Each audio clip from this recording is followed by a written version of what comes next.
There's not a wrong way to do it, but there is a right way.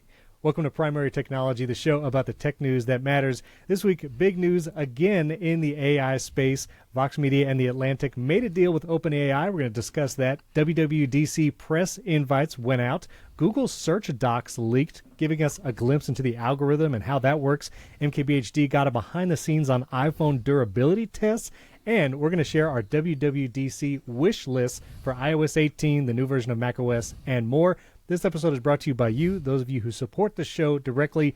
I'm one of your hosts, Stephen Robles, and joining me from a top-secret location, again on the road, Jason Aten. How's it going over there? It's good.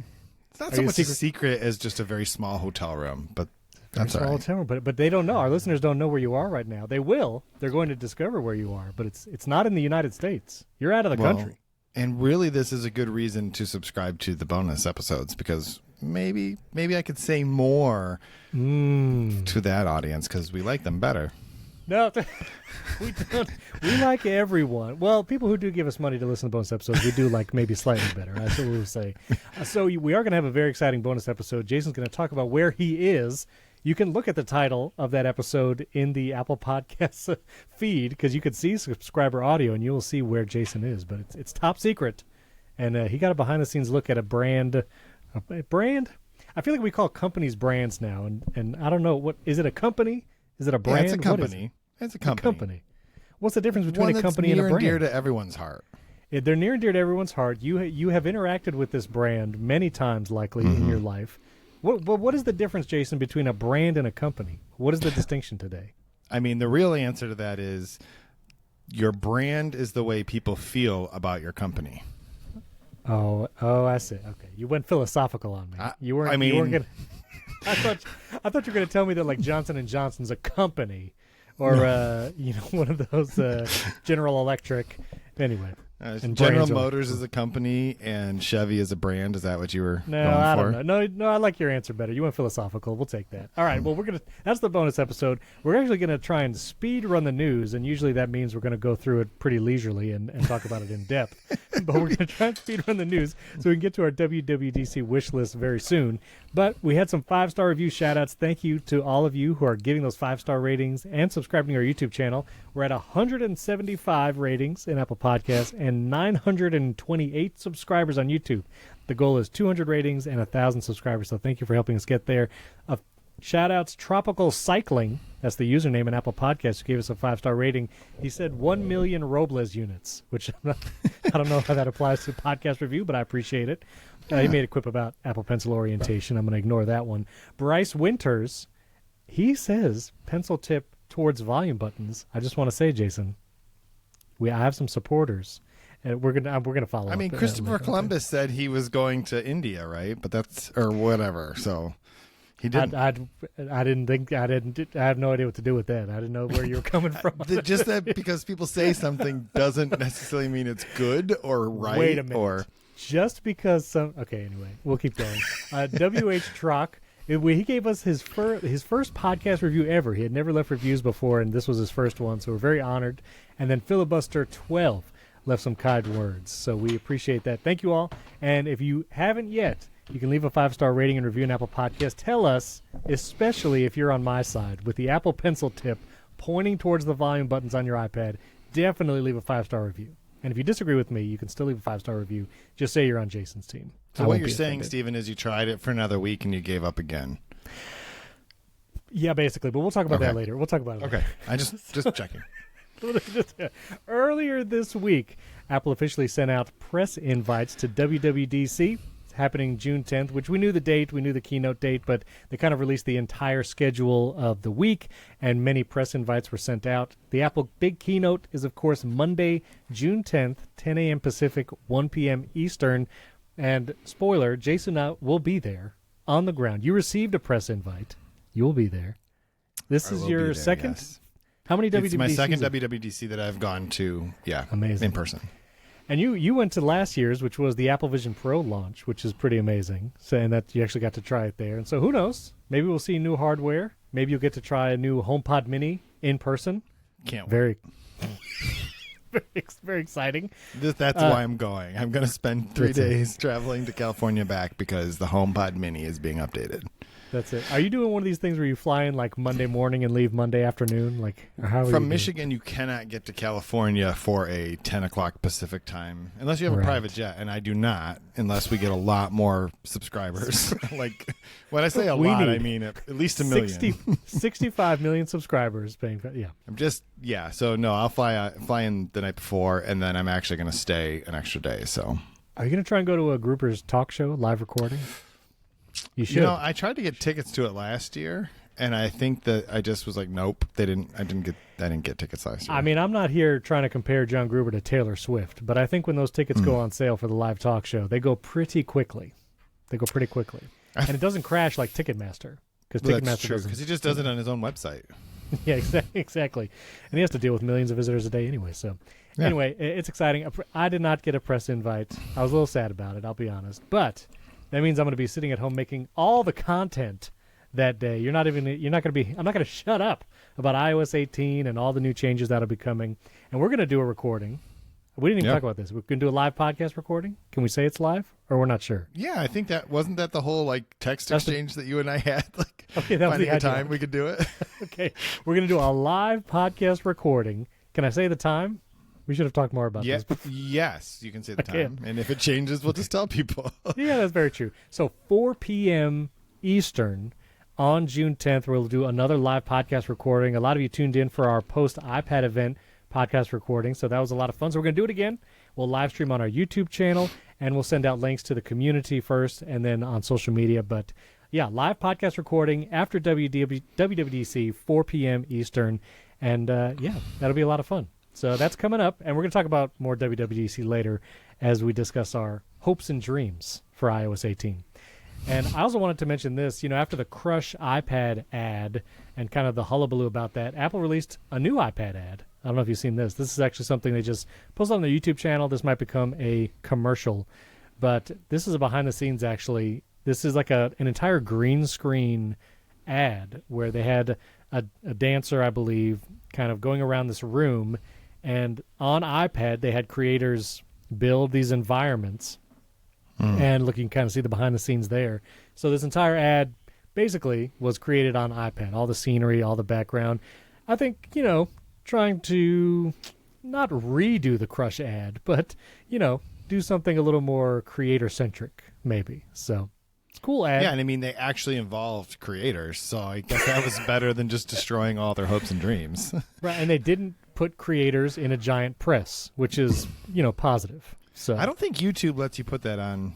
I don't think you can put that on YouTube. No, they still have the Crush ad on their YouTube channel, so it's still there. Almost 3 million views. But I actually give them credit, because if they took, the ad is quote offensive to certain people, but it's not actually like an offensive ad. And I feel like if you take it down, you just admit defeat on a totally different level. So right, and they really. Oh, and I meant to ask you. They released that statement. We talked about it. It was to a news outlet I had never heard about before, and Nilay Patel from The Verge. He keeps really pressing on websites that allow Apple to provide quotes that are unattributed, because there was also that recent deleted photos were showing up back on people's iPhones with 17.5, and then there was that fix where Apple actually addressed the fix in the update release notes, saying it fixes that, your deleted photos might come back thing. And Apple gave some information to 9to5Mac about that update, but was unattributed. So, there's no quotation, there's no who is responsible for this the information. And so Nilay from The Verge, and we're going to talk about them in a second with the whole OpenAI deal, but he's really pressing for, especially people in the Apple journalism community, to keep Apple from doing that kind of stuff on background or whatever. Can you explain that difference as a journalist and writer between background attribution and what Nilay's asking for there? Yes. So the difference, first of all, what Nilay's asking for is he wants every statement to have a name attached to it, which totally fair. And the reason is someone's then accountable for whatever it was that the company is saying. Right. And generally speaking, companies would much rather just tell you stuff on background, which means you can report on the information, but you can't quote the information. They're not giving it to you as a quote. It's like, we're telling you this information because we think it will be helpful to your story. but we don't want to be quoted saying whatever the thing is. And so, but you could say as it's opposed from to Apple. Like yeah, you could say this so someone information from is Apple is saying it, and you can say that. Although there are some times when Apple doesn't want you to even say like Apple says this thing, they just want Right. to tell it to you, and then you can kind of like use that information, and so that's fine. You mentioned the Crush ad apology. That was actually attributed to, I think Right. it was Tor Miran, who is a VP of like marketing or something like that, and they gave it to Ad Age, which made me super mad. I have nothing against Ad Age. because you asked for it specifically. I tried right? real hard to get a statement. Yeah. real and, hard. and initially it was actually behind a paywall.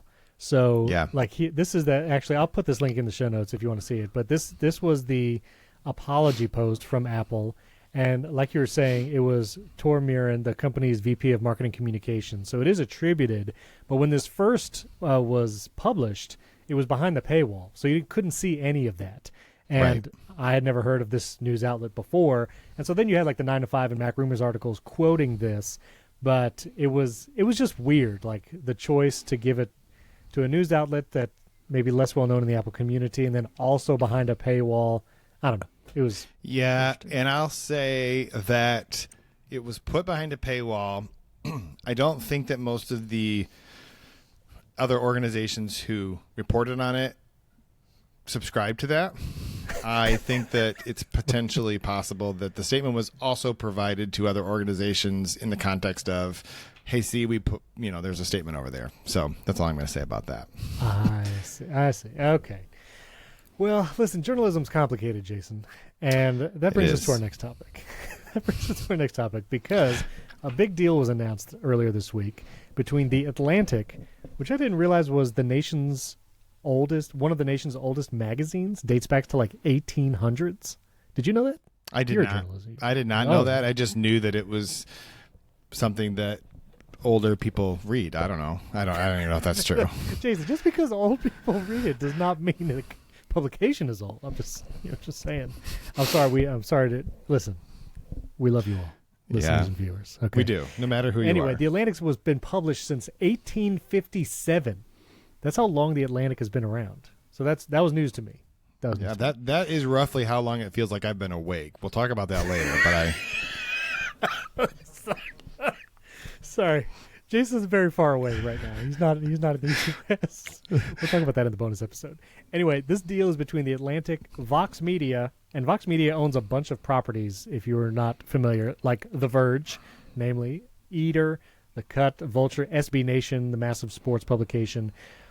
So all of that, plus The Atlantic, this deal means that OpenAI will be able to use all the content from these publications in training ChatGPT, its large language model, and even it seems like current news, like new articles, will be able to be fed into ChatGPT as well. So pretty soon, maybe this is a ChatGPT 5 thing, or maybe sooner. This might just be a behind the scenes. Some of the information that you ask ChatGPT for could synthesize and will be synthesizing information from these news outlets. Now, there were not terms of the deal discussed. We don't know how much money exchanged hands, but you better believe money did exchange hands, I'm sure. And, maybe this is Vox Media and The Atlantic trying to get ahead of the coming, what would you say, like profit hit from maybe Google search results and AI overviews and the Google Zero, again, as The Verge talks about, where less and less traffic to websites is being sent because of Google's changes, that this might be kind of hedging a bit. But this is a very different stance from something like the New York Times, which is suing OpenAI for having trained ChatGPT on its content. So there's that whole side of it. Plus, part of the deal is that Vox Media is going to be able to use OpenAI's technology to build tools and features into its websites. Like, for instance, Vox will match shoppers with gifts endorsed by its consumer recommendation site, The Strategist, and it's going to be able to use OpenAI's technology to help with those recommendations and make them even more accurate. So this is kind of a two-way street as well, possibly with money. This seems like a big deal, Jason. I mean, you were with me until you said that it might make them more accurate. What it really means, that last part, is that ChatGPT will make up products, and then they will match you to those products and send you off on a wild goose chase. And you'll be thinking, this is exactly what I've been looking for forever, and you'll never be able to find it. Well, but this is thing like Vox. Like, so I imagine if you like click the top 10 gifts for Father's Day on Vox's website, then maybe there'll be some OpenAI technology in the background that works as the page is loading to actually maybe show you things that it knows. I don't know. I don't know. Work. You mentioned the New York Times, and I think that's actually an important reference point, because you started by saying that they reached a deal for OpenAI to use content from these publications. And the thing that's really important to understand is like OpenAI has already done that, right? They've already just trained. It's like retroactive. No, they've literally trained their large language models on the internet, right? All of the stuff that's on the internet, and all of this stuff is on the internet. Now, like The Atlantic is a subscription, so a lot of its stuff is behind a paywall. I think maybe New York Magazine is similar to that, but like The Verge, you can just read The Verge, right? It's just there. Right. You can read it. And OpenAI absolutely has been doing that. And so really this is just sort of an agreement between OpenAI and these publications, where these publications are essentially agreeing to not sue them, right? Like, we've already done the thing. How much money will it take for you to be okay with the thing that we already did? This would be like if, well, actually, come to think of it, this is probably exactly what happened. But, you know, there was the whole Scarlett Johansson thing. Right. And the news was that in her statement, she said that a couple days before the launch, Sam Altman called her again, and they weren't able to connect before the launch. But it's almost as if it's like, we created a voice that sounds like you. We've already done it. How much money will it take for you to be okay with this thing that we already did, that we want to go ahead and move forward with? Yeah. And so I think that I just think that like OpenAI is going around. They did a similar thing, I think, with like News Corp, with the Wall Street Journal, like that kind of thing. That's because all of these publications are essentially looking at this as a copyright violation, and OpenAI's entire business model depends on everything they've done so far to train their models not being a copyright violation. And so some amount of money is going to be the tool that is used to try to figure out how to make it not be a copyright violation. And yet there's still going to be lawsuits like the New York Times, which is going to, like, this is not going to completely avoid the issue for OpenAI. It's still, Yeah. So I think it's just fascinating. I know I just saw the last Decoder episode pop up about like Google Zero is here. And so I'm going to listen to that. I'm also curious, and I mentioned his name several times, but Nilay has talked a lot about Google Zero, about ChatGPT and OpenAI taking content, and now his parent company, because he is the editor-in-chief of The Verge, who is under Vox Media, is a part of this whole deal. I'm very curious what he's going to say and how many disclaimers. Can you just imagine being the person that had to put a calendar invite on Nilay Patel's calendar saying, we need to tell you something that's happening? That's stuff that you've been talking about on every podcast for the last year. We just need to let you know a thing that's about to happen. And we just want you to know that it's about to happen. I would not have wanted to be the person to deliver that news. So we'll continue to cover that. Fascinating time for all this stuff. Also, speaking of Google, a bunch of Google documentation about Google Search, their APIs and practices leaked. A collection of 2,500 leaked internal documents. And there were a couple analysts, namely their SEO experts, Rand Fishkin and Mike King. And I went through and I read their findings. And so this is data and documents that Google did not intend, for the public to see. And it's interesting what is in there. What is it? And so this is Rand's article. I'll put this link in the show notes. He talks a lot about like the background of it and all this kind of stuff. But if you scroll down, he talks about like the top 5 things we can learn from the data leak. And so I encourage you, if you just kind of want to read the top 5, scroll about halfway down and he has some information there. A couple of interesting points from me reading it. When it comes to Google search, and so all this information is about how Google analyzes user data and behavior to adjust search result rankings and links and all that kind of stuff. And so, for instance, Google will filter out links or clicks depending on how they rank, depending on length of click. And so, for instance, if you do a Google search, let's say for top dog breeds or whatever, and you see a website with a top 10 list, you click the site, but you immediately, after a few seconds, hit the back button because you realize that's not what you wanted to see. Google actually takes that into consideration to rank that website specifically in future search results. So you click a link, hit the back button very quickly, that will de-rank that website. And how does Google know that? a lot of this information talks about the data Google extracts from Google Chrome users, which is the #1 web browser worldwide. And so I think it is interesting / telling. Like, if you use Google Chrome, like, Google's getting a lot of data from your search and browsing habits. So I think that's interesting. Also, just an overall point I got from it is like that Chrome tracks a lot. And also what it puts under like travel and shopping it seemed like they're trying to steer people to go up to those categories. So if you search for something like, destination, let's say I want to go to Paris or whatever, it will try to filter things into the travel section and maybe derank it in the general search to try and get you to go to one of those categories to, again, kind of see your behavior and such. And two other things. Whitelisting was a thing. So he talks about several pieces of code found in these documents, and these several references to flags like "is COVID local authority." That's like a search term distinction, and "is election authority." These are like indicators in these documents that Google would then whitelist certain sources for news in relation to these topics. So when you did a Google search, certain sites would be whitelisted and come up, and probably other sites would not come up. And also that Google uses a lot of click data to determine how to weight links in that search result. And again, if you use Chrome, it is definitely tracking every one of those clicks and browsing features. So, I already knew Google took a lot of stuff. Obviously, it has algorithms for search, but it's interesting to see a little bit behind the scenes and from SEO experts about all this ranking stuff. So. Yeah, and you mentioned Rand Fishkin, he was the co-founder of Moz, which was a SEO sort of optimization software, and he's now, I think, does audience research and that kind of stuff. And so, like, he's a pretty reputable, person in this particular sphere. And I feel like the most interesting thing about this, like, Google originally didn't even confirm whether this was actually, like, they didn't even comment. Like the Verge story, they tried to get Google to even comment about whether or not this stuff was real. And you could just imagine someone was sitting in a room trying to figure out, like, what is the right answer to that question? Do we just not answer the question, or what can we possibly say?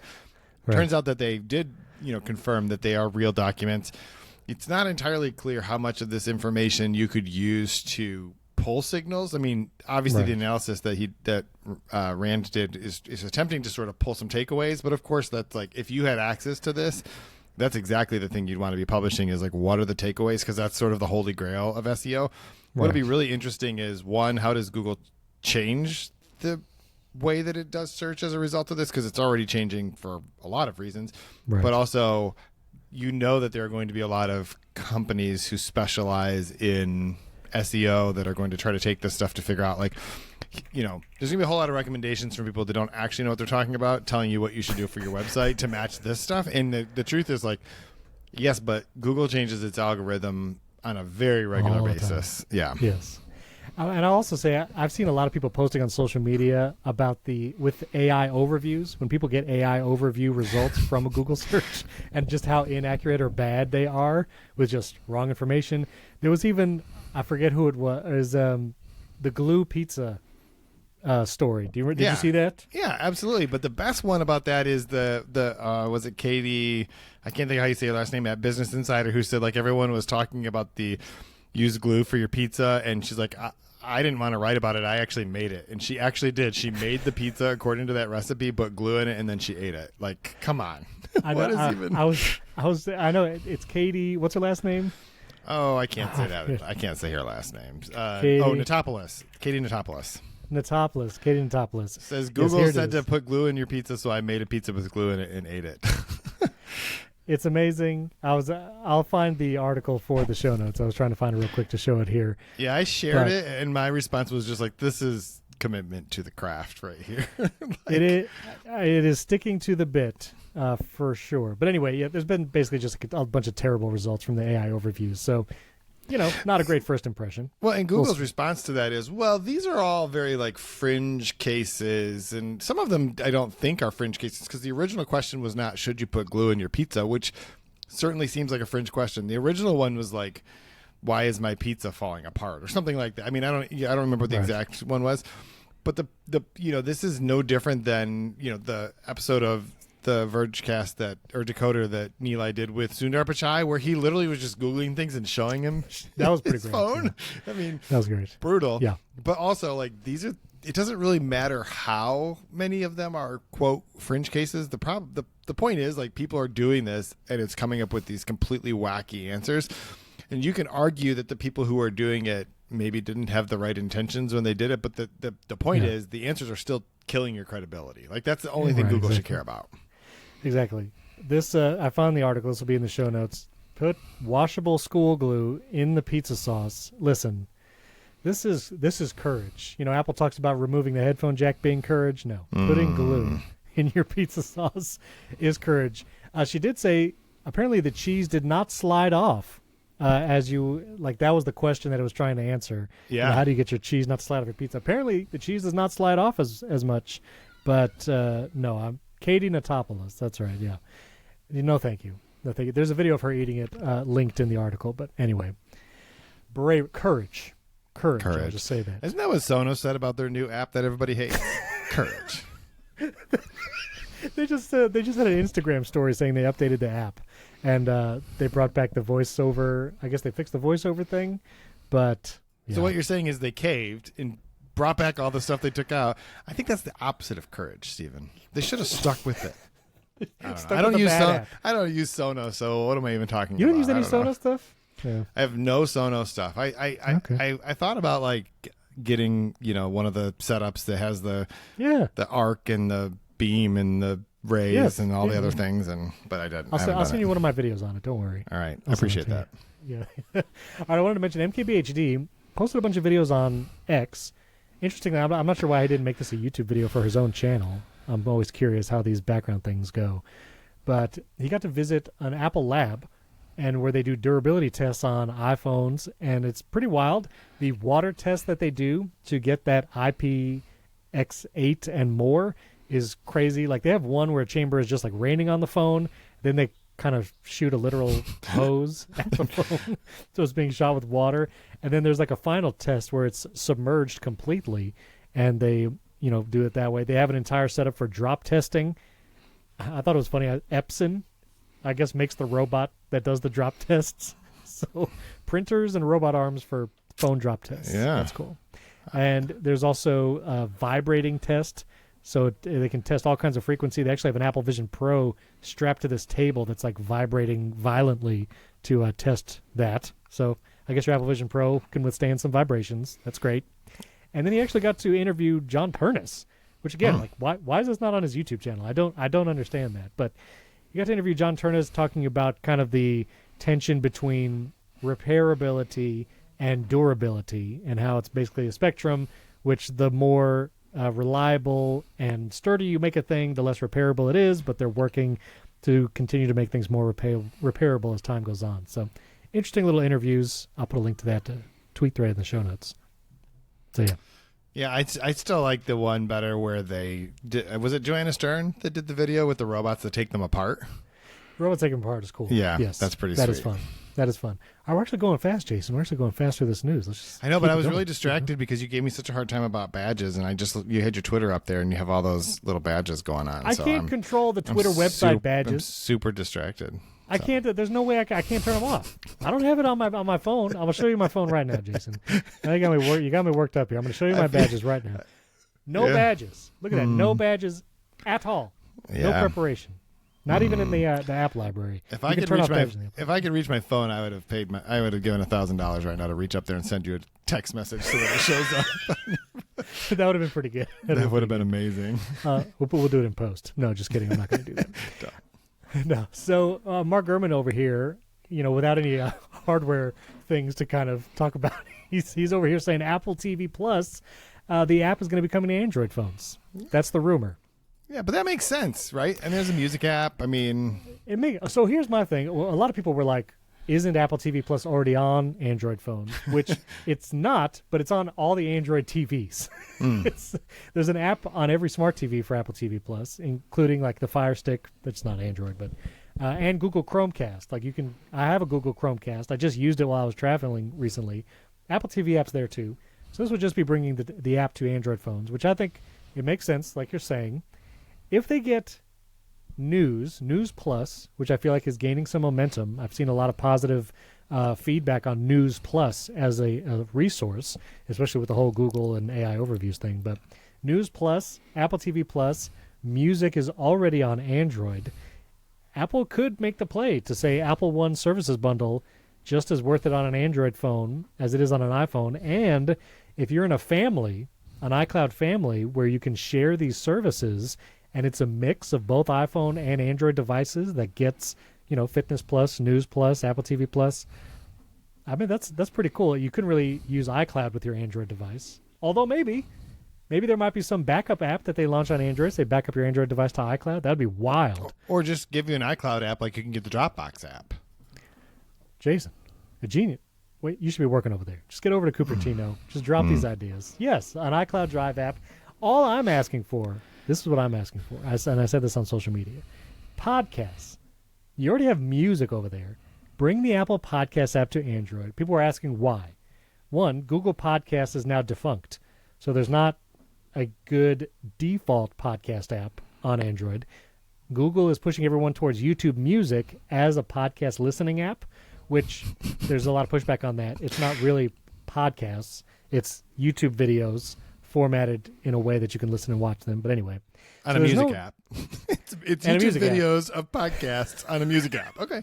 I totally follow. I know exactly what you're talking about. Seamless. What could go wrong? I don't understand the confusion. Listen, we're on YouTube Music. Listen, if you watch or listen to us with the YouTube Music app, reach out to us. You can email us, podcast@primarytech.fm. Join our community, social.primarytech.fm. We should actually, I'll do a community. Someone remind me, please. I'm going to do a poll to see where people watch and listen to us. I'm curious how many people use the YouTube Music app. I can look at our analytics, and it's basically like negligible, if anybody. So I would love to hear from you specifically. But there's no default podcast app. Pocket Casts is probably the best app for Android because it's also one of the best apps on iPhone too. So you could use Pocket Casts. But the Apple Podcast app there, it has transcriptions, which I think other apps like Overcast support it, but not in the way that Apple has implemented it, and to auto-transcribe.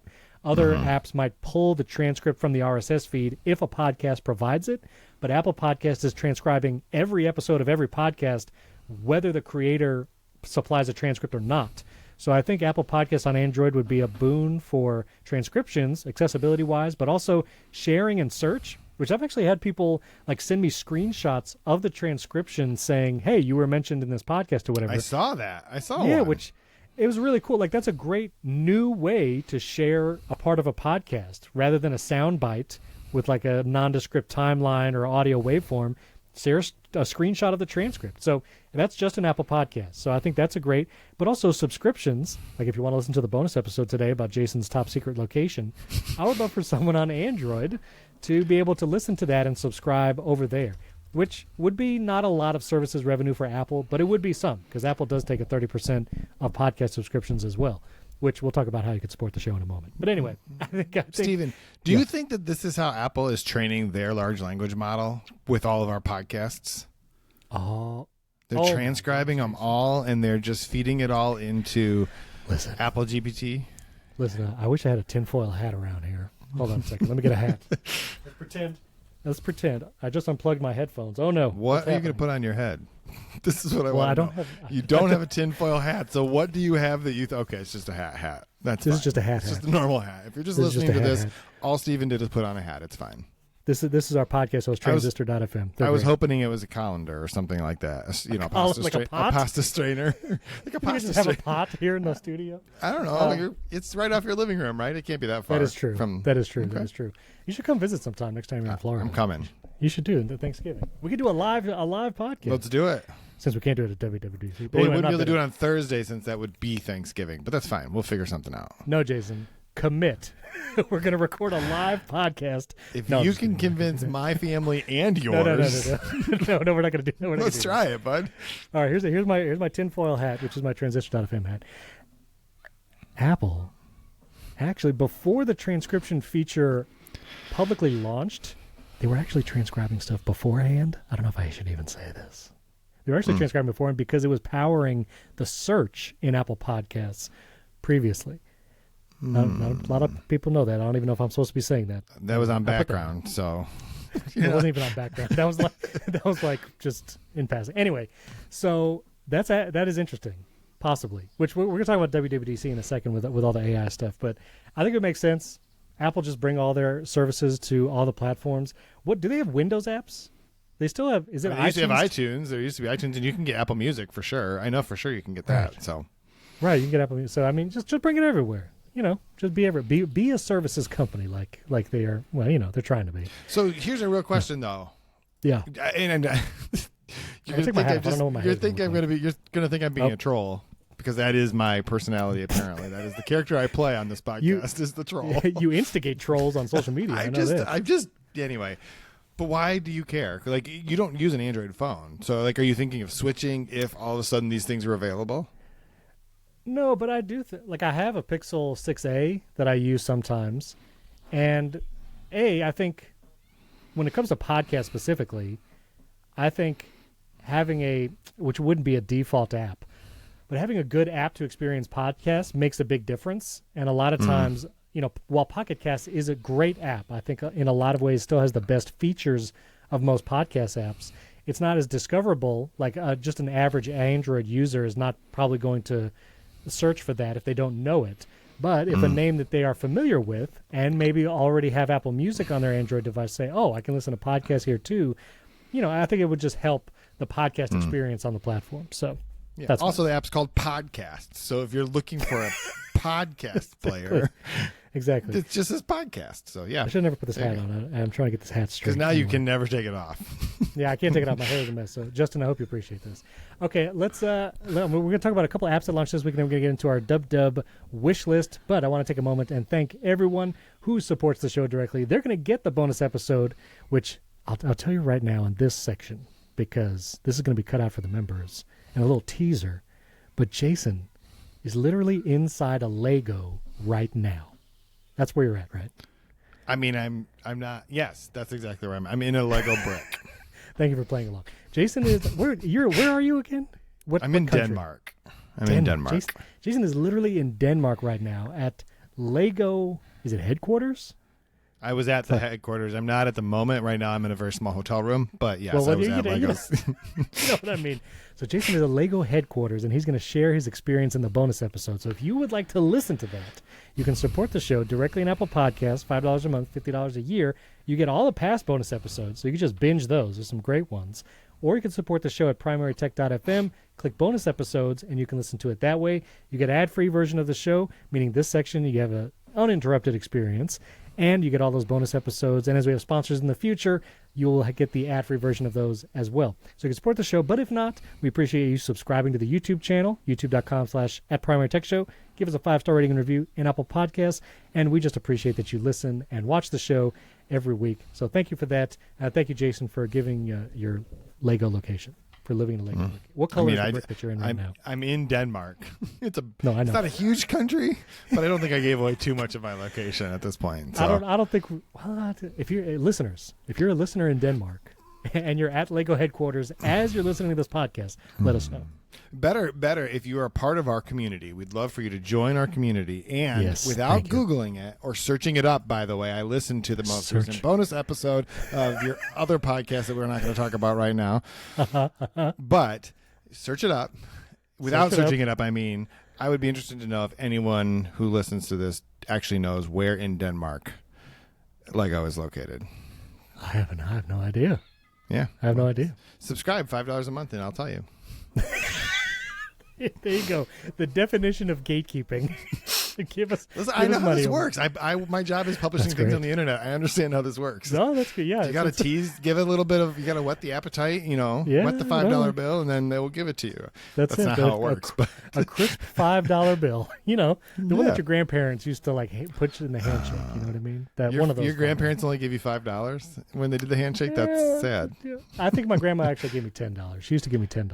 Listen, when I was in college, I would come home from college. You get a $100 bill from your grandparents. Every time, my grandparents lived next door, and every time I'd leave, I was told I had to go over to my grandparents' house to say goodbye. And he would give me a handshake, and there'd be $100 bill. $100 bill. Yeah, I mean, I came home every weekend, Steven. Come on, that's how you paid your rent. This is how I went through college. Yep. $100 bill. No, I got $10 bills, and also she would put in like little old school film canisters, little like plastic cylinders. Yeah, I don't know why. that's the thing. Yeah. Yeah. It used to be where you kept stuff, or at least a certain generation. That's where you kept $10 bills anyway. Apparently, that's where you kept the $10 bills, but just one. There might have been multiple in there, but she just gave me one $10 bill. It seems real inefficient, but yeah, okay. Anyway, thanks for everyone who supports the show, and links in the description. Join the community either way. That's totally free to join. We'd love to have you there. All right, a couple apps that launched this week, and then we'll get to Dub. But Kino, it's a new app for your iPhone. It is $10 here at launch. It's going to go up to $20 very soon. But if you do video anything on your iPhone, you capture video, I highly recommend it. They didn't sponsor the video I did about it or this podcast, but it's from the makers of Halide. The company's called Lux Camera, but it's Sebastian DeWitt, Ben Sandowski, and it's a great app. And so if you do any kind of filming and you want to use like Log, and maybe you've heard of LUTs, but you're not sure what they do, but would like to maybe try them, this is a great app that it's very simple to get into and start filming with it, but also is a really great way, an introduction to LUTs and applying them to your video. And so I highly recommend you try it out. It's a great app. So there it is. I think that's really like the killer feature, because there are other apps that are similar in the sense that they're meant to be a professional, like the Blackmagic, and Apple has talked about the Final Cut Pro iPhone app. Right. But this one, it actually, and then you can record and log in those, but then you have to import that footage into something and add LUTs at that time. But this is allowing you to sort of do that. And I think that's kind of cool. I was really confused though, because I did see the link to this and I thought like, there's no way Steven is like put a link in here to isn't Kino the thing that you play in like the sports bars where you fill out all the numbers and you watch the screen and all the numbers? It's like a lotto game. And I was like, there's no way did they get into betting? Because we had the Kino is really, that's what it is. I think it's spelled slightly differently, but I tapped on this link like, what is this going to be? What is Steven even talking about? I think it's Keno. I think the Kino is the name of the cloners in Star Wars: The Clone Wars. Isn't that? No, I'm sorry. That's Caminos. Excuse me. Wait, no, that's a car from like the 1980s. See, I wish I could keep going. I didn't have something else on top of my head. Kino, Camino, Metachlorians. Anyway, I think it's actually the El Camino. But anyway, okay, sorry, go on. That's true, El Camino. Okay, so there's that, and one other app I just want to mention, and I was just excited about this because I actually got early access to the What If Apple Vision Pro app, which gave me a reason to charge my Apple Vision Pro and put it on my face. You didn't say put it on. You said charge it. No. Start at the beginning. This is a new app from Marvel and Industrial Light and Magic, ILM, and it's the What If story. So if you ever seen like the What If TV series like on Disney Plus, this is a new app. You know, they call it an immersive experience, and I saw The Verge actually review the app as well. They had more of a negative take, but they were kind of expecting a game. Like they wanted kind of a Marvel game, and it is not that. It is not really a game per se. It is more like you're kind of just watching the story, and then there are moments where you participate. And I actually appreciated that because I haven't gamed in a while, and I didn't want the stress of like thinking about my health bars and whether or not I was going to get a game over. And so I appreciated just kind of like you get to experience it, and then you get to do cool things in Apple Vision Pro, like holding up your arm and a shield appears, you know, like Doctor Strange style. And then you can also like shoot power like lasers out of your hand using the Infinity Stone. So it's a cool experience, and I think it's pretty unique. I know there's other immersive experience for Apple Vision Pro. I think a new like vacation or something app just launched where you can, I don't know, do like a cartoony immersive work or vacation. I don't know. I forgot what those apps were, but sounds compelling. This is very compelling. That's why I'm saying this one's actually free. You can get it today. It actually is launching May 30th, so you can download it today for free on Apple Vision Pro. I think it's worth a shot. It's like 2 hours of content. It'll take you about 2 hours to get through the whole experience, and then you can like revisit chapters. But I think there's the kind of content Apple needs to make Apple Vision Pro more compelling and actually like make immersive experiences a thing. So highly recommend. Did you bring yours to Denmark? No. Jason, you were on a long flight and you didn't bring your Apple Vision Pro? Do you know what you do when you fly from the United States? You know what you're supposed to do when you fly from the United States anywhere across the ocean. You sleep. I'm not going to be sitting there with a Vision Pro watching movies the whole time. That is the most expensive airline eye mask that you could possibly get. I just needed to sleep. Yeah, but you didn't sleep the whole time, did you? I tried to because I landed at 11 o'clock and had a full day worth of, bricks to hide in or whatever you said. The plane is like where everyone says this is like the thing to do. Anyway, okay. Yeah, who says that? Not people that have actually worn them on planes. That's just No, what people people do vlogs on the plane. Look, I actually have mine right here because I was testing. I don't usually have this here at the desk, but maybe if I had a YouTube channel, I would have done it. But I don't have a YouTube channel, so I didn't do that. So you still have yet to wear it on a plane? Is that accurate? That is true. Wow. Also, why would I wear it on a plane? You want me to wear it to WWDC? I'll wear it on the plane. Please wear it to WWDC. Please, yes. So at least then when someone asks me why I'm a fool, I can be like, yeah, because I'm going to WWDC. And then they'll be like, I don't know what that means. I just want to know why you're an idiot wearing this thing on the plane. No, here's what you need to do. Someone asks you why you look like a fool wearing this on the plane, okay? You just, with it on your face, you just turn and you say, ma'am, this is my job. And then that's all you say. That's all you say. I'm doing it for the clicks. Oh, that's funny. No, you could post a selfie on the top of one of your articles. Talk about, I wore a Vision Pro on a plane. Here's the emotional response. You know what I should have done is I wore a Vision Pro on a plane for 30 days. Never landed. That is I was the on Air article Force One, who just refilled in the air for 30 days. Yeah, there you go. Wow. No problem. All right. WWDC is coming up. Dub 24. I went back and I looked at last year's Dub because I was curious, like the order of operations, as you say, PEMDAS. And if you look at the chapters here in the YouTube video, I'll put a link to this in the show notes. But here's what the order that they went in last year. First was the Mac, which they announced the M2 Ultra in the Mac Pro and Mac Studio, plus the 15-inch MacBook Air, I believe, right? Yes. Yeah. And that was 3 minutes? Is that what I'm seeing? That it took is 3 minutes. It was... No, wait a minute. It was... Oh, let's see. From 3 minutes to 3 16. minutes to 14. I see. That's not like how long this is. That's the timestamp for when it starts. started. I got it. Okay. 13 minutes. 13 minutes spent on the MacBook Air and the M2 Ultra. Possible we get an updated hardware this year. Some of the rumors were saying that the Mac Studio, Mac Pro might skip the M3 generation and go right to the M4, but not till next year. So we'll see. We'll know in a couple weeks. If they were going to introduce Macs, what do you think? You think that would be what it would be, the Mac Studio, before they would put the M4 in the MacBook Airs, which I know they just got M3s, but I don't think we're ready for M4 Ultra, and I think it would be weird to have an M3 Ultra. So here's my prediction. I don't know. You can make your prediction. They're going to release an updated Mac Mini and some other low-level Mac. Maybe it'll be an M3. Maybe it'll be an M4 Mac Mini. And then maybe they'll just say, oh, yeah, and we're putting the M4 in the MacBook Air, too. I feel like that could be just as plausible. Maybe not. You know. Here's a question, though. Do you think that Apple would say we're not going to release the M4 MacBook Air yet because we'll make a lot of people who just bought M3 MacBook Airs? Like, I still have a review unit of an M3 MacBook Air. That's how recent. Well, that's not true because I still have a 15-inch MacBook Air with an M2 in it from last year that I still need to send back. So it has whether I still have it is not a determining factor of whether or not this was a recent product launch. Yeah. But I just am curious if it's like, no, we should, because that's the next logical one. They should put the M4 in the MacBook Air. Right. And then but I don't know. I think they'll have to wait till October to do that because they just put them out. They just put it out. I don't know. I still feel the Apple Silicon story is a little confusing right now because of how, like, Apple Vision Pro, one of their flagship new devices, has the M2. The laptops have the newest, fastest chips, the M3 Max. Well, newest and fastest on the Pro level. But then the M4, the quote-unquote newest chip, is in the iPad. So I have no idea what's happening. Yeah. Okay, I was just curious. Yeah, I don't know. So anyway, so that was the Mac, and then they went iOS, iPad OS for 30 seconds. No, I'm just kidding. They spent a whole 10 minutes on it.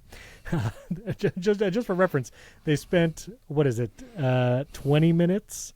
About 20 minutes on iOS, and then about 9 minutes on iPad OS. Mac OS, audio, and home, where they announced things like the conversational awareness, like for AirPods and stuff. There wasn't really a lot of home. I think the home thing is I think that's a little gracious to say home. Yeah. They did talk about like AirPlay in hotels in the audio and home section, and they talked about things like sharing playlists. Oh, and like FaceTime and continuity camera for Apple TV. So that was audio and home. WatchOS after that, and then Apple Vision Pro, which was a full like 40-something minutes at the end of the keynote. Last year it was over 2 hours, Jason. 2 hours long. I know. I was sitting there. I remember exactly how long it was because it was really hot. You don't have to brag about it every time, okay? You'll be sitting there again while I'll be sitting at home. That's just true. making all the content. But anyway, 2 hours. I have a feeling it's going to be 2 hours again. What's your over-under? You think it's going to be 2 hours? You think it's going to be less? I think it's going to be less.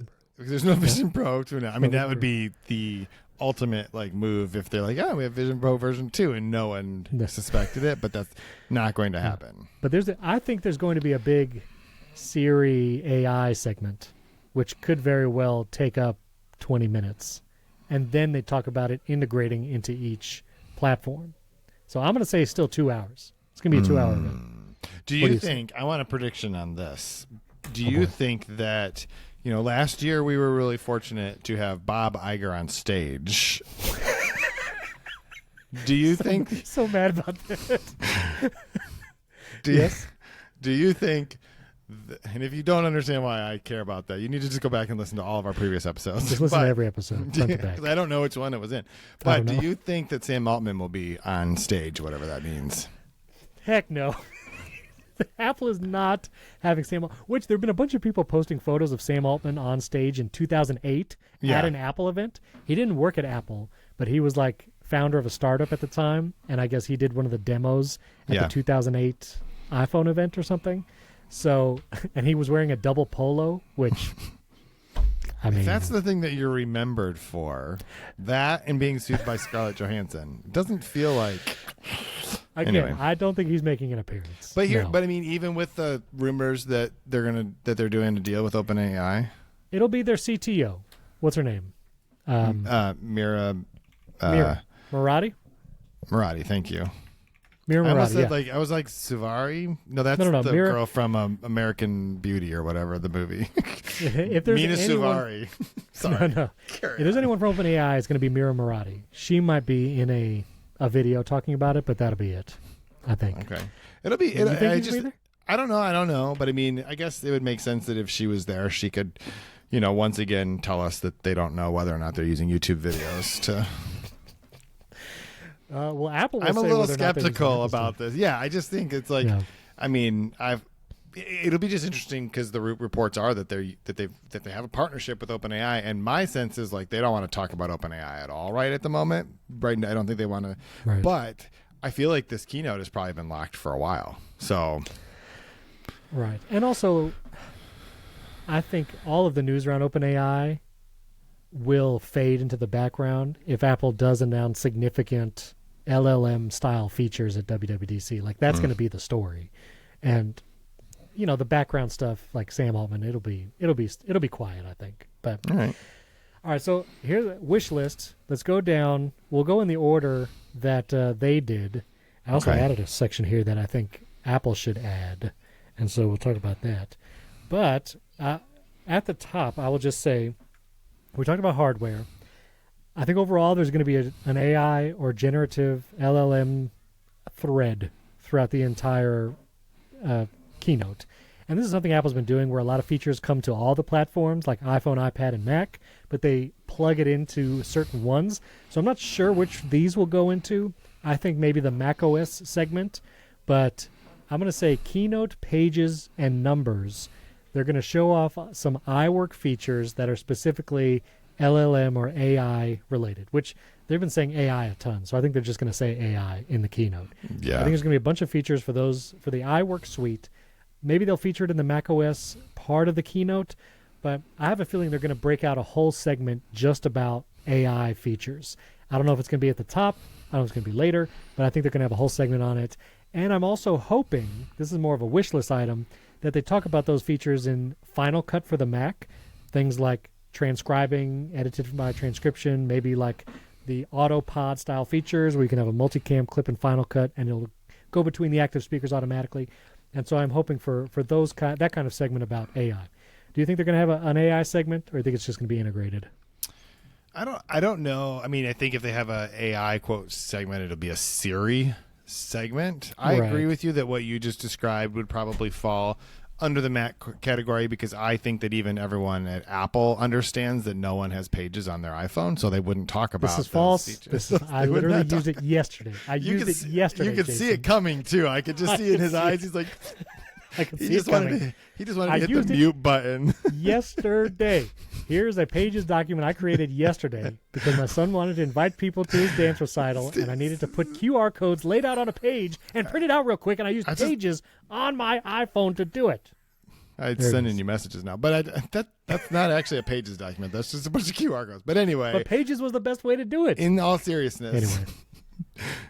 I do think that if they talk about that stuff, that it makes sense that it would be in the Mac, and I think that Apple, I actually think they probably will brand all of the AI stuff as like Siri in Pages, or Siri in Numbers, Siri in Apple Music, Siri in this, because I think that is just like Microsoft uses Copilot within everything, and now Google has 17,000 versions of Gemini plus things, right? Like, I think that's likely. So if they do that, I think they're going to sort of overarchingly brand it, and then but I think they'll talk about the sort of the chat-ish type features when they talk about iOS. Like, that just makes no sense because no one talks to their Mac, right? Like, do you even have the Siri feature turned on? I disabled Siri on my Mac. Yeah, immediately. The first thing in the setup process is like, do you want to talk to Siri? I'm like, I never want to talk to Siri on my Mac. Never. No, never. That'll be the next. Leave us a 5-star rating and review. Do you use Siri on your Mac? Like, audibly talking to it? Yeah, I don't. Yeah. No, I don't. We'll have to do another poll for that. Do you think they are going to rebrand Siri in any way? Either A, using a different name for these AI features, or B, augmenting the name, calling it something silly like Siri Plus, Siri AI, or will it, now my HomePod's listening to me, or are they going to use a different name? Because, like you're saying, Copilot is now Microsoft's brand for it, but it was Cortana. Cortana was their assistant name, and it was not great and nobody used it, so they rebranded to Copilot. Siri's got a lot of baggage on its name. I don't know if we should put some respect on the name, but I'm just saying. So what you're saying is that like the M4 MacBook Air will be a Siri plus PC? Is that like is that where we're going? I wasn't going there, but I'm just saying. Or maybe you have Apple TV Plus, iCloud Plus when you pay for that. Oh, what if they put some of these behind a paywall, Jason? What if they put... First, put a pin in that for a second, because I actually think that's a very strong possibility. Second, but I think. I don't know. My gut says, nope, Siri is what they're going to call this stuff. And it's just, yes, there's some baggage. But I don't actually think that non-tech people have a lot of baggage with Siri, because I just don't think they use it. I just don't think. Do the people in your life, well, it's such a hard thing, because there's like this self-selection bias, because yes, the people in my house, actually they don't. They just talk to the Google thing on the counter. Like my children, Siri is not a word that means anything. They have no emotional baggage. My whole family has negative connotations to it, because all they do is talk to HomePod minis, and the HomePod minis screw it up 90% of the time. Well, that's true. I mean, I also have turned off Siri on my HomePod minis and my Mac. We've had this conversation. The only place I have it on is my watch, and then I can also do it on my phone if I push the side button. Right. You shouldn't talk to Siri on any other device. It's just your watch and your phone. Like, forget about it, because she'll just wander around your house like a confused little voice assistant, not knowing. And you'll just hear like, uh-huh. Well, I didn't get that. Like, from rooms all over the house. Every HomePod of the house is like, are you finally talking to me? No, I'm not. We need to have Jim. Have you ever seen Jim Dalrymple just go off on Siri and on social media? Because he's a musician, and he's asking for like a lot of music, and he is so mad about it. But anyway, so do you think? I think that they. Well, so first, I think they're going to keep the name. I just do. I think that's, and the reason is, I think what they want to be able to say is this voice assistant that we've had is now so much better because of this generative AI stuff. And so I think that's the story that they're going to tell. As for the putting things behind the paywall, I think that the chat experience with talking to Siri on your phone, and it will just be better, hopefully, that will just be Siri. Like, you just talk to it and it'll just like not be stupid, which is like seems like it is the barrier to entry, but it's clearly not. Like, it's just that's the minimum viable product. The stuff you just described in Pages or numbers or whatever. I think that could very well be a thing that's bundled with like Apple One, for example, or an iCloud subscription, because that is a very different use case. It is not a thing that everyone will care about, and it's expensive. Like, it just is. It's expensive to run that stuff. And they're probably, if they're partnering with OpenAI, they're certainly paying per inference, per query. So I don't think they're going to just give you unlimited, turn my spreadsheet into a beautiful photo of the sunrise or something. So, well, I think you're right. It'll be included either an Apple One or maybe an iCloud Plus feature. And that was the thing where they kind of created iCloud Plus as a brand out of nowhere like 2 or 3 years ago, and basically said, if you paid for iCloud storage, now you have iCloud Plus, and it includes private relay and some other like the mail features. So yeah, I could very well see that. And to be clear, I think some of the features we'll see is like, you're in Keynote and you want to generate an image, you can ask it to generate an image. Or maybe you have a Pages document and you want to say, you select some text and you say, make this into a few slides. I think those kinds of things would be worthwhile. I think it makes sense to be behind a paywall too, but we'll see. All right, so iOS 18. I'm going to go through just my hopes and dreams for iOS 18, and then you can share if you have any. I only have one, and it's already on your list, I guarantee. Yeah, I didn't put my list in the shared doc, so you don't know what I'm about to say. But I guarantee you that my one is on your list. Well, my number one is screen time improvements. Yes, that's it. That's the only. I mean, I'm flying to WWDC because I just want to find someone and grab them by the collar, put them in a room. What is it? Who did you want to get into a room with last week for an hour to talk about something? The podcast team. That's who it was. It was the podcast team. Give me an hour in a room with the podcast team. I just want to talk to whoever's in charge of screen time. And just be like, you stand here while my children send requests. You deal with this. Watch this request reload 3 times, and then even when I approve it, it does not go to their device. Watch it happen. Watch every time I tap a request on my watch, never works. Not once since iOS, 17. So yeah, screen time improvements is a huge deal. I still want to see a dedicated iCloud password app. I know it's buried in settings. I want them to see more. I want to see more like entry things, like being able to put my passport number, reward account numbers, and be able to customize the login fields. Because a super annoying thing, Twitch, I had to change my login information for Twitch because they don't allow you to log in with an email address anymore. You have to use your username. And with the Apple iCloud passwords field, it only gives you one place for username, which can be a username or email, and then one place for password. And you can't add another field to say, here's my email address for this login and my username, because sometimes you need one or the other. So iCloud password app and improvements there. We've heard some home screen UI updates might be coming, like place an app wherever you want and it not get snapped to the grid. That would be every Android user is going to come out of the woodwork. They're going to say, we've had it since day one. Yes, we know. I mean, it would be worth them doing it just for that. Just for that, yeah, I'd like to see it. Yeah. Because you could make the video about how amazing this new feature is, and you would have 70,000 comments on that video. You know what? If they do that, I will literally do a dedicated video on that with my tongue firmly planted into my cheek, and we'll see how many people actually get the joke. But we'll see. The Journal app, which I still use and still enjoy, we do need improvements. We need to see that app come to iPad and Mac, but also import-export features to be able to search entries, maybe a date picker. Would love to see that. So Journal improvements. Shortcut reliability improvements, because I use a lot of shortcuts and a lot of times it's buggy. The syncing, stop asking me what update. Like a lot of times when I open a shortcut, it says, you change this shortcut on your Mac and your iPhone, and it'll be the same date, same time. And it's like, choose one forever, and the other will be gone, lost to eternity. I'm like, please stop asking me this because it's stressful. So shortcuts reliability improvements. And then, iOS, honestly, there's a lot of great things about iOS. I've seen there's some community requests we'll try to get to shortly. We might have to save those till next week. But anyway, that's my iOS at 18. And you don't have any others, right?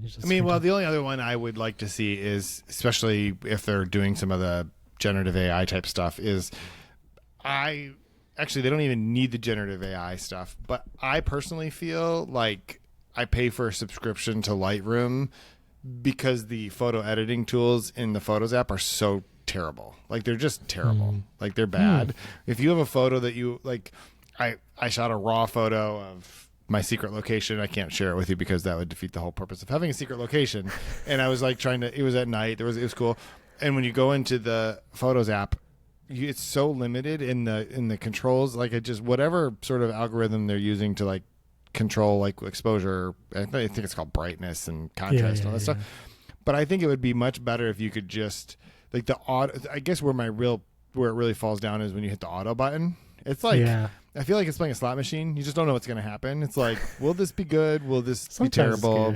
Usually, it's almost always terrible if it's anything outside of like ideal lighting situations. And so I would like to see them maybe, lean in the direction of some of the stuff that we now see from like what Google has been doing in Photos and that kind of thing. The search features, the ability to be like asking your phone what's my license plate number, or right. Where did I park my car, or any of those types of things. And so I think Photos is the other obvious area because they've already been doing a lot of it, and this would just sort of carry into the future those things that they've been doing for a while. So and I do imagine with the AI features too, and like I think we'll hear a lot about photos like you're saying, and so we could see that. Also, I think Find My could use some improvements. We have now shared items and shared like AirTags, I believe. But, I use it a lot. I use Find My a lot with different devices and stuff. And so I'd like to see some more improvements there. Yep. But so that's iOS 18. iPadOS 18, this is going to be short, but Journal app, I would like the Journal app on iPad. I know they say Safari is a desktop class browser, but it's not. So I would love Safari on iPadOS to just be the macOS friend. I'm not saying macOS on iPad. I'm just saying I want Safari to function like a desktop browser. And there's really just one website that gives me problems, which is Squarespace. I just cannot manage my Squarespace site on iPad because it just breaks. It doesn't work. It just doesn't work. So a desktop Safari would be nice. I would love the ability, I know this is probably not coming, this is a pipe dream, but the ability to have clipboard managers on iPad. I know it's probably not coming because that would take like system-wide, app would need system-wide access. But I would like a clipboard manager, or for Apple to build one in. That'd be cool. And then I talked about this, I think, last week, but audio intent, meaning give me like straight up audio input, audio output device in the settings of the iPad. So whether I jump into whatever app, like I can just set that. It doesn't change if I'm using a USB mic or whatever.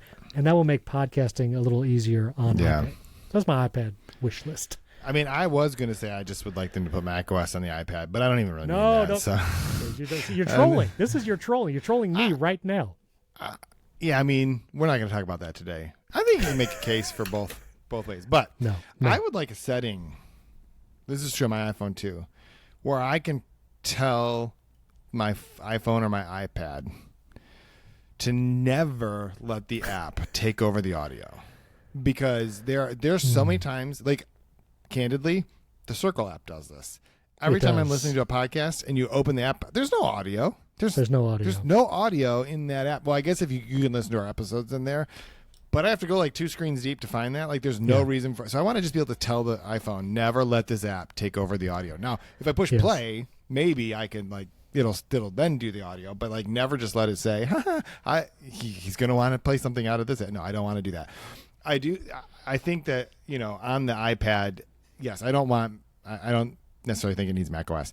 The problem, because I agree with you about the browser, the reason Apple doesn't put a desktop class browser on the iPad is because the entire business model of the iPad is the App Store.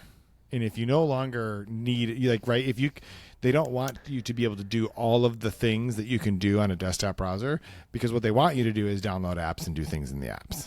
And so that's the reason Safari's terrible. But there's so many things that even on a Mac, like we're using Riverside to record right now, you can't run that into Safari because Safari doesn't allow for that kind of audio and video hardware deep connections and caching it to the browser. So I feel like even on Mac, Safari is kind of hindered anyway. Which is hilarious because we're still running it on Macs.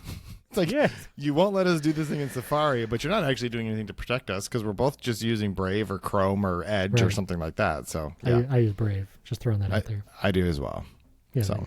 All right. So that's iPad. All right. Let's go quickly. I'm going to say there might be a section for iCloud Plus. Maybe not. But I'm hoping for 2 big features with iCloud. One is HomeKit secure video cameras on the web. So I use a lot of HomeKit stuff. I have HomeKit secure video cameras. And there's actually a place on iCloud website where you can see HomeKit secure video cameras. Like there's a little menu option, but there's nothing there. And so I would love for that to actually bring up my... That is trolling. If you think what I do is trolling you, Apple is just trolling you. They're like, click here to see this thing. It doesn't exist. It's a terrible troll. I'll try to pull it up in a second. But it's so maddening because it's there. It even has a little like camera symbol. But it's like, no, this doesn't do anything. We just want to let you know, yeah, you use this for your HomeKit secure video cameras. But that's it. You can't, nothing else. So I would like that. See, I can't share my screen because it has like a bunch of... like my data, like my Apple ID and all this kind of stuff. Here, if I scroll down, can I do this? Okay, I'm going to try and share my screen and see. So if you're watching, you'll be able to see this. Share my screen. Hopefully I don't dox myself here. So here's my iCloud. Yes, I have 3 terabytes used of my 4 terabytes iCloud drive storage. Right here, look. HomeKit Secure Video. It's right there. Like... It says iCloud Plus features. Hide my email, custom email domain, private relay, HomeKit Secure Video. You click that, and it just says, yeah, you have unlimited HomeKit Secure videos. Nothing. But you can learn more, Steven. You can learn more. I don't need to learn more. I've learned all I need to know. I just want to see my HomeKit Secure Video feeds in there and be able to download recordings from the website, because downloading recordings from the app is a pain in the butt. But anyway, so that's iCloud. I don't know if you have... Oh, my other huge wish, iCloud Drive. Please add more granular control over folders that sync to my local devices. So on my Mac, I can say, these are the folders I want to keep locally. These are the folders that I want just uploaded to the cloud and I don't need locally, especially on the laptop. I literally had to factory reset my MacBook Pro because iCloud Drive went haywire, and I could, like, the amount of work would have been to, like, right-click, because you also can't remove downloads for a folder unless the entire folder's contents are already downloaded. So if you right-click on a folder and half the files are downloaded and half not, the only option you get is download now. So you have to download everything, then you can right-click, and it says remove downloads from, like, the local machine, which is insane. So I would love more granular control over the iCloud Drive. And tangentially, for photos in the cloud, I would love to be able to tell my devices only keep this much space local on my device. So like for iCloud, my iCloud photo library, there's the optimized phone storage or optimized device storage, but it's very nebulous. It's like, well, what does that mean? Does that mean you're only going to free up space once my storage is filled up? And like at that point, you're going to need internet to get photos off my phone, and if I'm traveling or if I'm out, you're not going to be able to do it. So I would love a slider to just say, only take up 20 gigabytes of my most recent photos and no more. Upload the stuff to my iCloud, and then keep it up there in the cloud until I specifically say, download this picture, download this video, and then make the decision to remove whatever recent download. So I would love that across all my devices.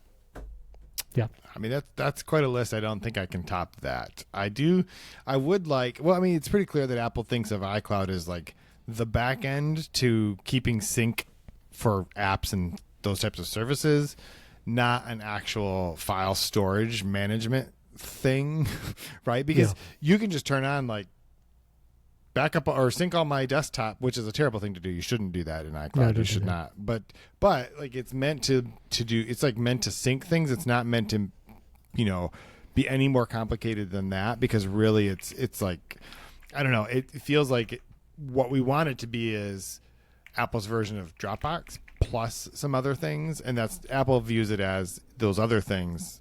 Oh, and you could use it instead. But like, you're paying for 4 terabytes of iCloud storage. You should just be able to do what you want with it, right? Like Exactly. So. Yeah. So that's what I'm hoping. All right. Very quickly, we'll go through these. Mac OS, we kind of already talked about AI features. I would love to see shortcut automations on Mac OS. There's still no automations tab to do things like watch files and folders or run automations based on time. So I would love shortcut automations. Like I said, better file download management with your iCloud Drive. I would love for Safari profiles and tab groups to get some bug fixes.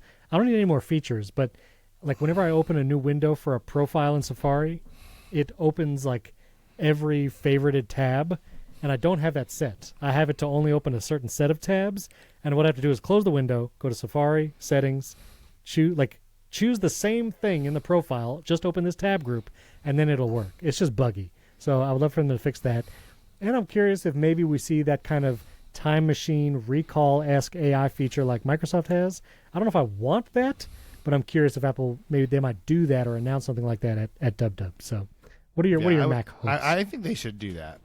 I would turn it off, but I do think that they should probably do that because I think that is the thing that people would actually want. The only thing I'm interested in figuring out for Mac OS is I'm trying to figure out what they're going to call it. Right?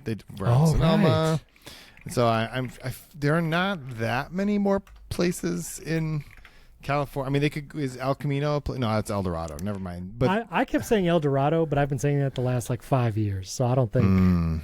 I don't think it's going to happen. Yeah, I don't know either. But there's not that many more options, and so I feel like, maybe that's actually Steven, that is the OpenAI ChatGPT integration, is that they're using ChatGPT to give them a list of names that they can use to call macOS. That's probably not what it is, but the only other thing in macOS that I think would be useful is there are quite a few, they put a notch in my MacBook Pro, and I wish there was some better control. Bartender is great, but I do feel like some of that stuff should be better controllable on the Mac. I understand why you can't do some of these things on the iPhone, for example, but there are so many simple tools that I use on the Mac, and I'm happy with them, and I'm happy to keep paying. I would just pay for Bartender because it's a great little tool. Sure. But I feel like if you make a physical change to a device, you should also make a software change that accommodates that. So some of those things I feel like should just be a little bit more user friendly, and also they're so user unfriendly that you and I can figure out solutions to that. But a lot of people people will ask me what happened to my things that are up here? Where did they go? Why isn't it easy? So I wonder really this comes back to they redid the settings app. We all still hate the settings app now, but it would be nice if they gave it a little bit, the systems settings app, excuse me, if they gave it a little bit more attention, because it looks so much like the iPhone now, but none of the categories and things are the same as the iPhone. And I wish things were a little bit more discoverable. So I also think you put this in our Notion note, but is center stage zoom, being able to control the zoom level, that would be nice. Yeah. Or just just refine some of these things that you've already done. Make them you did the thing, and now that people are actually using this stuff, make some more changes to accommodate those use cases. Exactly, for sure. All right, WatchOS. I have no idea. I don't know what I want. Custom watch faces. That's it. Right. That's what I want. Yeah. Custom watch faces. That's it. Boom. Custom watch faces. So, do you use the dock? Do you use the crown, or what is it? I don't even know how do you get it? I don't even know. You swipe up from the bottom. Well, which one are you talking about? You double pinch. Exactly. Which one am I talking? Exactly. Thank you, Jason. What am I talking about? When else fails, double pinch. It's not doing it now. No, there you go. Perfect. It went to sleep. Example. It went to sleep. Perfect example. Anyway, do you use the little slide up widget thing? Only if I have timers running, and that's about it. So I used to use it a lot more, but I honestly I have on the Apple Watch Ultra. 1, 2, 3, 4, 5, 6. There's 7 complications on here. There's never going to be a time when I need more information than that. Yeah. So third-party watch faces, 100%. All right, tvOS HomeKit. We'll say this is the audio and home, but TV and home. HomeKit, new device categories. Would love to see that. Matter actually has some device categories that Apple is not supporting yet, so would love to see that. Better home sharing, if you have a HomeKit lock. There's no way to give a temporary passcode or temporary access to someone. You have to go to the third-party apps to do that. So I would love just better kind of home controls, especially in the sharing side of it. So, and better automations as well.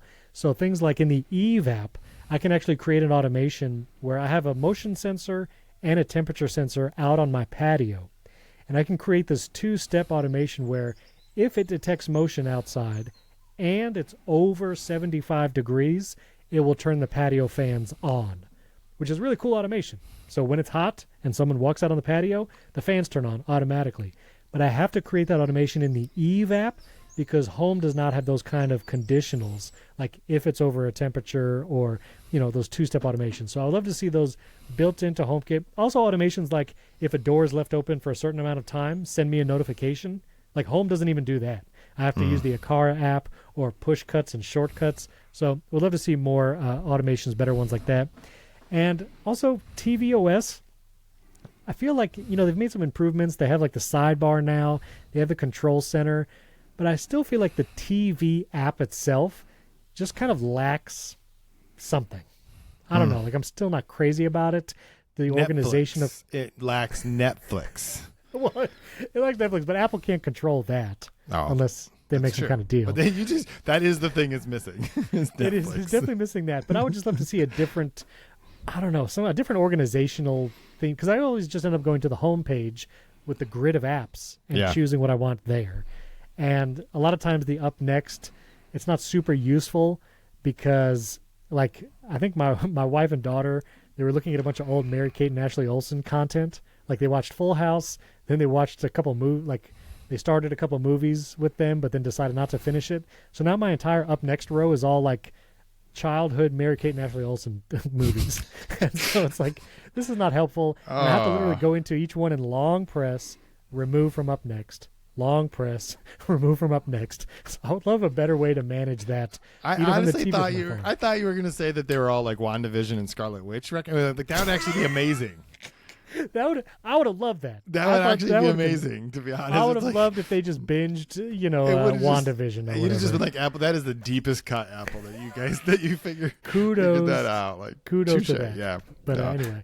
Anywhere you don't really use a ton of HomeKit stuff. Do you have any wishes there? But that's the thing. I wish they just need to buy Google and use the Google Assistant app, and that's like, because listen, I want to use HomeKit. Yeah. I do. I don't know how to do anything. I have a bunch of things. The only thing I've been able to figure out in HomeKit right now is not actually a HomeKit. Why do I keep saying HomeKit? I don't understand. I don't know. I made a shortcut to turn the lights on that are on my office outside at sunset, and then they go off 3 hours later. That's the only thing I have set up in HomeKit, because those are all on Lutron switches, right? Switches, so they're super easy to do. That's great. That's all great in there, but half the time it doesn't work. Which maybe that's a shortcuts thing. I don't know. I don't care. I don't need to place blame. I'd like these things to work. I would love it if I say out loud the words that you're not supposed to say on a podcast because people get mad because their HomePods go crazy. From the HomePods to not go crazy. Like, I would. Right. I don't want the HomePod. Like, why is it? What scenario does someone at Apple think that if I'm sitting there with my phone in my hand and I say, "Hey, iPhone," that the HomePod 3 rooms away should be the one that answers? Right. HomePod, you can't do anything except for talk back to me and say, huh? You can't show me anything on a screen. You can't answer my question. You can't do any of those things. The smart home needs to be a lot smarter. And the other thing is, like, we have one of those level locks. It's just a dumb lock because it is disconnected from HomeKit so many times that I'm done. I'm just not going to bother. Yeah. Wow. See, it was like the perfect thing. I wanted our boys who have Apple Watches to be able to just walk up and touch it so they don't, because we're not going to give our children keys. Like, come on. Like, we would get robbed. Like, we would have the neighborhood gang of 10-year-olds just like coming through our front door constantly. But I wanted to give them that, but it just keeps disconnecting. And I'm like, forget it. It's a very nice dumb lock, but it's just a dumb lock. Listen, Yale Assure Lock 2 or the Schlage Encode Plus. Those are my two recommendations. But I mean, they're still HomeKit. Like, I know, but so yeah. Anyway, okay. And lastly, Vision OS 2.0. Again, I'm not really sure. There needs to be more content, but that's not really a dub thing. More native Apple apps, I think, would be helpful because there's a bunch of Apple apps that are in that compatibility folder, like shortcuts, and I think there's a bunch of other ones. But so more native Apple apps. The immersive environments, they've had like 4 immersive environments coming soon since the launch last year. Like, if you go to immersive environments, there's like 3 or 4 that say coming soon. It would be nice if they stopped coming soon and actually were here. But anyway, so and then also features like, there's some third-party apps that allow you to get like dual Mac displays in Apple Vision Pro, like kind of hacks it. So obviously the hardware is capable of it, and I'm sure some people would like that ability to have multi-Mac displays in Apple Vision Pro. So that, and I'm not sure what else. But just let me rearrange. Just let me rearrange the icons on the home screen. Oh yeah, the whole home screen. It's the only Apple device you can't rearrange the icons on the home screen. Right. And why? And they're alphabetical, which whatever. Like, not helpful. Actually, those aren't even alphabetical. It's the compatible apps that are alphabetical. Those apps are just alphabetical. I think they're alphabetical after Apple's apps. Well, maybe that after part's Apple's true, app. but like, just let me put like the Disney Plus app, the Max app, the Freeform, whatever, and let me move the compatible apps out of the purgatory folder, right? That's like, oh, these aren't real apps. Are you sure you want to open them? And I can't believe there's not like 3 pop-ups and you have to reboot the device 4 times every time you want to open one of those apps. But I just let me rearrange my home screen on the Apple Vision Pro. And I asked Apple about this, and they're like, it doesn't work that way. I'm like, but. It's just iPad. It's just iPad OS. Come on, like it's iPad OS on your face. Let me do this. Also, widgets, like legit widgets, and not like apps quasi open. Like it would be nice to do it because there's a bunch of apps that are basically widgets, but they have to do this weird where an app open in the background, and then it stops working after a while. Like there's the Shortcuts Buttons app, which was kind of cool. Came out at launch, and you could actually place shortcut buttons like around in virtual space. Yeah. But they all act as like quasi apps and then stop working. Or when you restart the Apple Vision Pro, they all disappear because all the apps are closed when you first open the device. So that is another want. So and I would like if I could when I'm taking it off, if I could just give it some kind of an indication like I'll be back tomorrow. So like go into whatever sleep mode you need to go into to still have battery tomorrow, but also don't go so deep into sleep.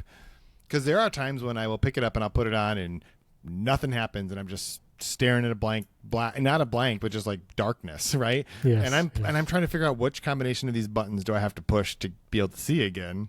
And I realize the only option is to take it off my head. And then I think, well, it's probably dead, so I go and I plug it in. And 10 minutes later, I come back and I put the thing on and it's like 87%. I'm like, the battery wasn't dead. What were you doing? Jason, what I have to do is I'll just take the little side thing, unplug it, like just turn it 90 degrees, then turn it again, and it'll turn on. That's all I have to do? That's all I have to do. That's what I do. I turn it 90 degrees because it disconnects the battery, then connect it again, and it turns on. Yes, but shouldn't there be a slightly more user-discoverable way to do this? I just am asking. Okay. Absolutely. It should just turn on. It should just turn on. There's enough. Battery this battery has sensors to know when you, like, I literally have had it on my desk for the past couple of days, and anytime I, like, tap the desk, the accelerometer in this battery is like, oh, you want to know what battery it is? Let me shine the light. And it'll shine the light. There's a little orange light right now. And it's like, when I, like, touch something tangentially near the battery, just turn on the Apple Vision Pro when I pick it up. Yeah. Anyway, so we'll see. Yeah. So really, I have nothing. Just those 37 things. No, that was big. That was big. All right, we've gone so long. We need to get to your Lego story. So here's what we're going to do. We have one more episode before Dub, I believe, and so we're going to share some community Dub requests. I already had some from people who left it. I'll put a post in there, social.primarytech.fm. Leave your wish list for iOS 18 and everything else, and we'll share our community wish list next week. Also, you can support the show directly in Apple Podcasts or at primarytech.fm, and you can hear about Jason's secret location. And, of course, 5-star rating in Apple Podcasts, subscribe to our YouTube channel, all the things. Thank you for watching. Thank you for listening, and we'll catch you next week.